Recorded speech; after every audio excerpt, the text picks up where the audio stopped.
तो गाइस कैसे हैं आप सब लोग। मैं हूं आपका दोस्त अरसलान और आप देख रहे हैं मेरा चैनल मांगा पीक। तो guys I will become the strong के एपिसोड 28 के साथ हाजिर हो। तो लास्ट एपिसोड के एंड पे हमने देखा था कि हमारा फेंगाओ जो होता है उन लोगों की बातें सुन रहा था और वो कहता है मुझे लगता है कि इस कैरवान में कोई चीजें नहीं बल्कि यहाँ पर किसी स्पेशल मिशन के ऊपर जाया जा रहा है, जिसकी वजह से इन लोगों ने यहाँ पर बहुत सारे लोगों को हायर किया है। तो मर्सनरी ग्रुप के लोग जो होते हैं वो कैरवान को लेकर आगे की तरफ बढ़ना स्टार्ट करते हैं और अब हमारा फेंगाओ भी उनके साथ ही होता है। तो नेक्स्ट दिन रात के वक्त का दिखाते हैं, वो लोग रास्ते में जाकर एक जगह के ऊपर प्राउड डालते हैं, वहां पर बैठकर हमारा फेंगाओ जो होता है आग जलाकर उसके ऊपर मीट को भून रहा होता है। तो हमारा फेंगाओ कहता है कि ये तो बहुत ही अच्छी बात है कि मैं अपनी स्पेशल रिंग के अंदर ना सिर्फ चीजों को रख सकता हूं बल्कि मीट को भी रख सकता हूं। मैंने इसके अंदर काफी सारा मीट स्टोर करके रखा हुआ है ताकि जरूरत पड़ने पर उसे निकाल कर खाया जा सके। फेंगाओ वहां पर बैठा जब मीट खा रहा था उसी वक्त उसे साइड के ऊपर से आवाज आती है। तो फेंगाओ कहता है कौन है वहां पर। तो एक छोटी बच्ची होती है, वो उसे कहती है बिग ब्रदर क्या मैं यहाँ पर ये खा सकती हूँ। तो फेंगाओ उसे कहता है कि लड़की तुम कहाँ पर से आई हो, तुम्हारा नाम क्या है। तो उसे कहती है मेरा नाम मे फेयर है, तुम मुझे फियर भी कह सकते हो। हमारा फेंगाओ उसे अपने पास से मीट का टुकड़ा देता है और कहता है क्यों नहीं तुम जहाँ पर बैठो और इसे खा लो। और वो वहीं पर बैठकर खाना शुरू कर देती है और उसे कहती है ब्रदर तुमने इसे बहुत ही अच्छे से रोस्ट किया, ये तो बहुत ज्यादा टेस्टी है, मैंने आज से पहले कभी इतना टेस्टी रोस्टेड मीट नहीं खाया। तुम्हारा फेंगाओ से कहता है अच्छा ठीक है फिर आराम से खाओ और मुझे ये बताओ कि तुम यहाँ पर क्या कर रही हो। फेंगाओ अपने पास उसे रुमाल देता है और कहता है कि चलो बेटा अपना मुंह साफ कर लो क्योंकि तुम्हारे मुंह के ऊपर तो बहुत सारा खाना लगा हुआ है, जल्दी से इसको साफ कर लो। जब वो उसे रुमाल देने की कोशिश कर रहा था उसी वक्त वो उसके सामने से गायब हो जाती है। तुम्हारा फेंगाओ कहता है कि ये क्या, ये अचानक से हुआ क्या।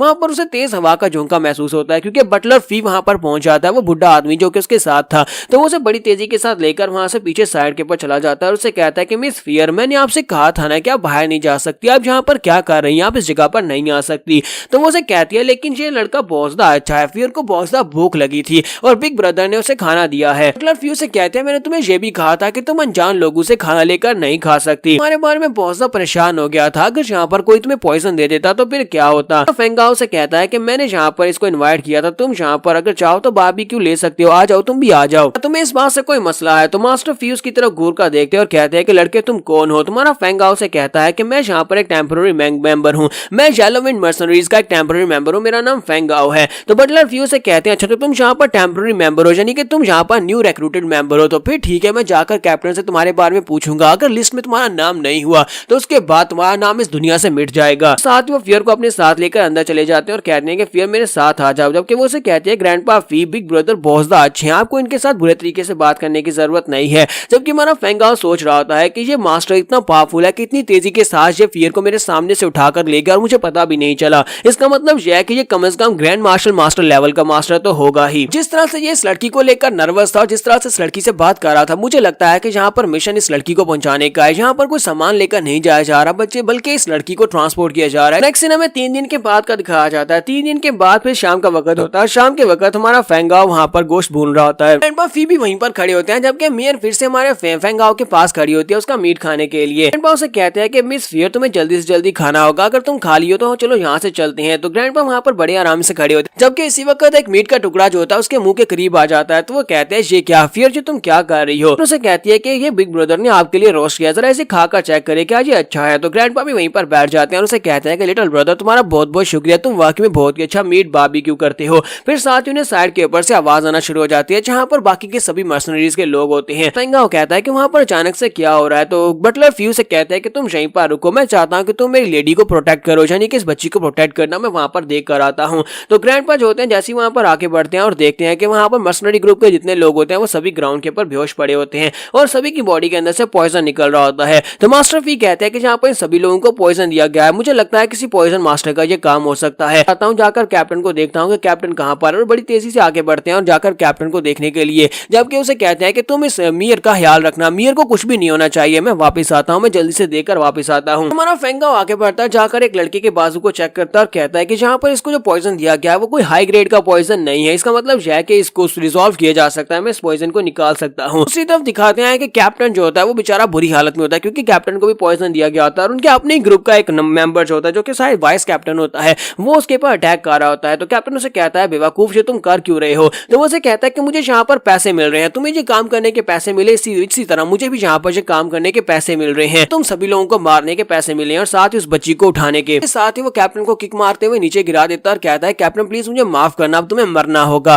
प्लीज माफ करना कि मैं इतने सालों तक तुम्हारे साथ रहा और तुमने मुझे छोटे भाई की तरह ट्रीट किया। और साथ ही वो अपनी तलवार जैसे उसकी बॉडी के अंदर दंसाने लगता है। तो कैप्टन उससे कहता है कि मुझे इस बात का बहुत ज्यादा अफसोस है कि मैं तुम्हें अपने छोटे भाई की तरह ट्रीट करता रहा, लेकिन तुम तो एक भेड़िए निकले। तो वाइस कैप्टन उसे कहता है तो फिर ठीक है, अब दूसरी दुनिया में जाकर मुझे याद करना। जैसे वो तलवार उसकी बॉडी में तंसाने लगता है तो बटलर फी वहां पर पहुंच जाता है, उसके ऊपर अटैक करता है। तो बटलर फी उसे कहता है कि तुम यहाँ पर इसको मार नहीं सकते, और उसे कहते हैं चलो जल्दी से बको कि तुम्हें यहाँ पर किसने भेजा है, तुम्हें किसने ऑर्डर दिए सब कुछ करने के। तो वाइस कैप्टन जल्दी से वहां से भागना शुरू कर देता है और कहता है कि तुम्हें बहुत ही जल्दी पता चल जाएगा जब तुम और वो लड़की मर जाओगे। बटलर फी जैसे उसका पीछा करने के लिए आगे बढ़ने लगते हैं तो उसी के साथ ही कैप्टन उसे रोक देता है और कहता है बटलर फी तुम्हें उसका पीछा करने की जरूरत नहीं है, यहीं पर रुको प्लीज, मुझे माफ करना, मैं हुआंग मैंग अपने वादे को पूरा नहीं कर सका। मैंने यहाँ पर ये काम लिया था तुम्हें सेफली उस सिटी में पहुंचाने का, लेकिन अफसोस कि मैं यहाँ पर अब मरने वाला हूँ और मेरे साथ मेरे साथी भी यहाँ पर मरने वाले हैं। तो फेंगा वहां पर पहुंच जाता है और उसे कहता है कि तुम्हारी बॉडी के अंदर जो पॉइजन है मैं उसको निकाल सकता हूँ। तो कैप्टन कहते हैं तुमने क्या कहा, क्या तुम पॉइजन को निकाल सकते हो? तुम्हारा फेंगा उसे कहता है हाँ मैं इसको निकाल सकता हूँ।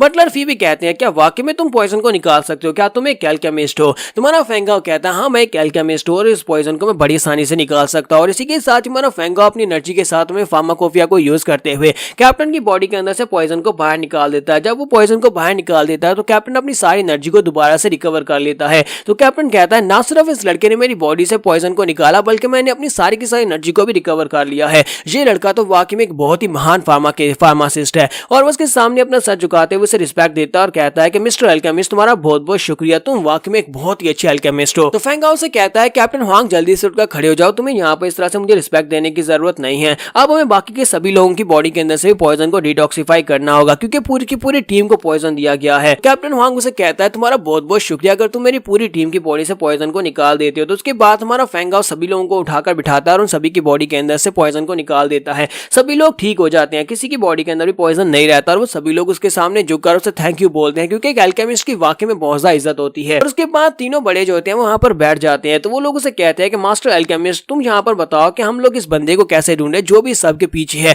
तुम्हें इस बारे में क्या लगता है? तुम्हारा फेंगा उसे कहता है कि मेरे पास एक बहुत ही अच्छा प्लान है। उन्हें लगता है कि उन्होंने यहाँ पर सभी को पॉइजन दिया और सभी लोग मर चुके होंगे, तो हमें यहाँ पर उनको यही दिखाना होगा कि हम में से आधे लोग मर चुके हैं, आधे क्या बल्कि सारे लोग मर चुके हैं और सिर्फ बटलर फी और इसके साथ फियर ही बचे हैं। अगर उन्हें लगेगा कि हम लोग यहाँ पर मर चुके हैं तो वो ज्यादा लोगों को नहीं भेजेंगे और इसी के साथ ही वो अपने प्लान के ऊपर काम करना शुरू करते हैं। तुम्हारा फेंगा वहां पर सभी को दोबारा से ग्राउंड के ऊपर लिटा देता है। हालांकि वो सभी लोग जिंदा हैं लेकिन मरने का नाटक कर रहे होते हैं। और दूसरी तरफ वाइस कैप्टन को दिखाते हैं कि वो उस जगह के ऊपर जाता है जहां पर वो पॉइजन मास्टर होता है जिसने उसे यहाँ तक भेजा था। दरवाजे के ऊपर आता है और उनसे कहता है कि मैं यहाँ पर मास्टर जिन के लिए एक बहुत ही इंपॉर्टेंट मैसेज लेकर आया हूँ, प्लीज जल्दी से मास्टर जिन से मुझे मिलवा दो। तो वो उसे अंदर भेज देते हैं। जब वो अंदर जाता है तो मास्टर जिन उसे कहते हैं कि तुम्हारे कहने का मतलब यह है कि बटलर फी उसकी पोती के अलावा बाकी के सभी लोगों को पॉइजन दे दिया जा चुका है, वो सभी लोग अब तक मर चुके होंगे। ये तो बहुत ही अच्छी बात है, जैसा मैंने तुम्हारे बारे में सोचा था, तुमने अच्छा काम किया है। वो अपने पास एक पिल फेंकते हैं और कहते हैं कि ये लो, ये तुम्हारा रिवार्ड है। पिल लेने के बाद वाइस कैप्टन बहुत ज्यादा खुश हो जाता है। जब वो उस पिल को खाता है तो वो चिल्लाकर कहता है ये वो पिल नहीं है, ये डिटॉक्सिफिकेशन वाली पिल नहीं है, तुमने मेरी बॉडी के अंदर पॉइजन डाला लेकिन अब तुम मुझे वो पिल नहीं दे रहे जिसका तुमने वादा किया था। और यहाँ पर हमारी एपिसोड 28 का एंड करेंगे। एपिसोड की एक्सप्लेनेशन अच्छी लगी तो कमेंट करके जरूर बताइएगा। चैनल को सब्सक्राइब कर दे, वीडियो को लाइक और शेयर कर दें। शुक्रिया।